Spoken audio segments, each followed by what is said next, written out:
Assalamu alaikum. Today's lecture will be on Chapter 5, Malware. Malware is a short form from the word malicious software.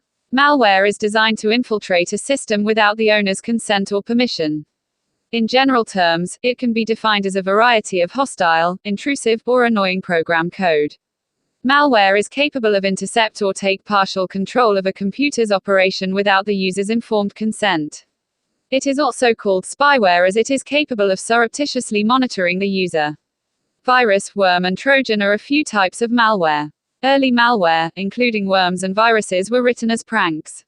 However, today, most malware possesses intent to destroy systems including files and web pages.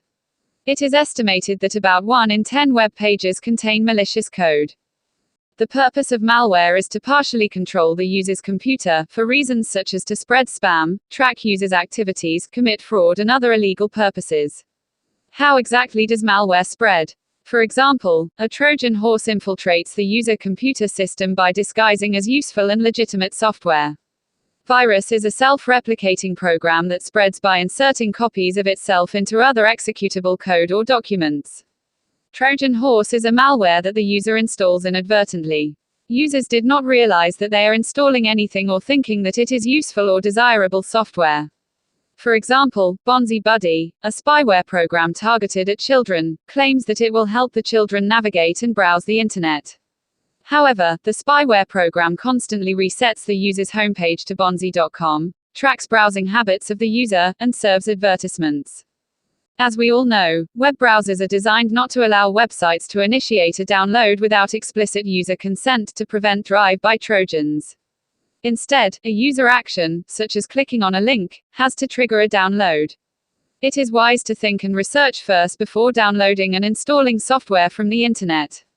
Virus replicate by attaching to hosts, including binary executables files, disk boot sectors, documents that contain macros. Why is it hard to detect viruses? Virus is capable of self-modifications by exchanging subroutines in the code. It is capable of metamorphics by rewriting its code completely each time a virus infects a system. There are few types of virus infection. Direct infection is where a virus infects files every time a user opens that specific infected program, document, or file. Slow infection is when the virus infects any new or modified program, file, or document. RAM resident infection is when the infection buries itself in your computer's random access memory, which will slow down the speed of the computer system. Worms and viruses get interchanged commonly in the media. In reality, a worm is more dangerous than a virus.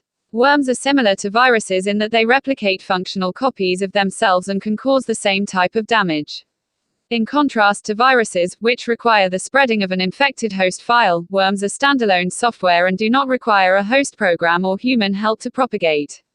Worm is designed to replicate itself and disperse throughout the user's network. Email worms and internet worms are the two most common worms that can be found. Email worm goes into a user's contact address book and chooses every user in that contact list. It then copies itself and puts itself into an attachment, then the user will open the attachment and the process will start over again. An internet worm is designed to be conspicuous to the user. The worms scan the computer for open internet ports that the worm can download itself into the computer. Once inside the computer, the worms scan the internet to infect more computers. Worms was written by a student at Cornell University named Robert Tappan Morris in 1988. Morris was convicted under the U.S. Computer Crime and Abuse Act and received 3 years probation, community service, and a fine in excess of $10,000. However, he is now an associate professor at MIT, as well as an entrepreneur. The list is some notable viruses and worms attacking the Internet system. For example, VBS or Love Letter worm caused an estimated $10 billion damage to business around the world in 2004. Backdoor is a software that allows access to a computer system bypassing the normal authentication procedures.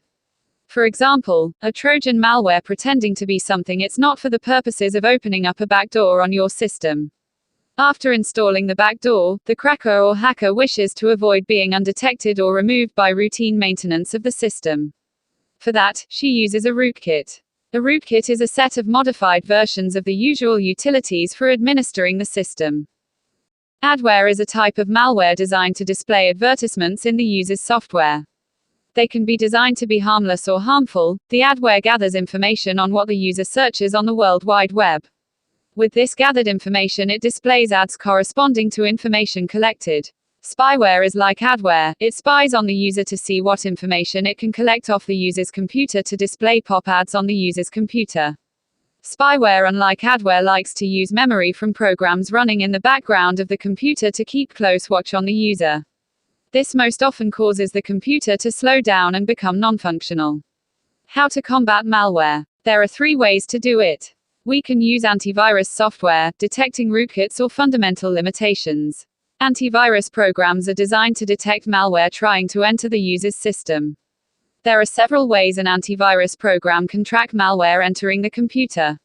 Software can use signature-based detection, heuristics, cloud antivirus, and network firewall. Signature-based detection is the most common way an antivirus finds malware on a computer. It uses database of virus signatures which need constant updates. However, it is not 100% foolproof.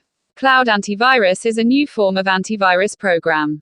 The virus scanning is done from a remote location, not on the computer. It has become popular because it relieves the physical computer resources with constant functionality, non-stop scanning. Why we have so much malware in our system? The first main reason is the users are ill-educated, resulting in distribution as Trojans and viruses. Second is most of the software has vulnerabilities, resulting in distribution of worms and viruses. And lastly, because the PC is an open platform. Users can install any software that they wanted.